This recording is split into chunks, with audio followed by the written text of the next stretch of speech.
Hello mga kaalamat, good day sa inyong lahat. Good day to everyone. So ngayon mga kaalamat, I would like to present to you our dinner for today. So I will going to show you the food that I prepared. So this is it mga kaalamat. So this is what we call the precas. This is a Italian style sandwich. So yan siya, no, yung ating precas. So meron din tayong pizza.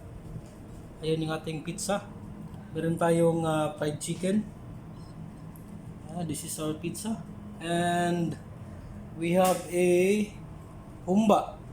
This is a pork leg. Our humba. Kung tawagin natin sa Bisaya ay humba. So yan, no, yung ating dinner for today. Yan.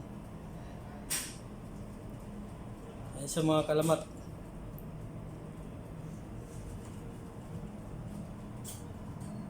So that's all for today. Meron pa tayong french fries pero lulutuin ko pa ulit. So that's all for today mga kaalamat. Please subscribe, like, and share. Please click the bell button to subscribe so that you will be updated kung meron tayong mga bagong videos. So salamat sa inyong lahat, sa inyong suporta. So yun lang at God bless and see you next time.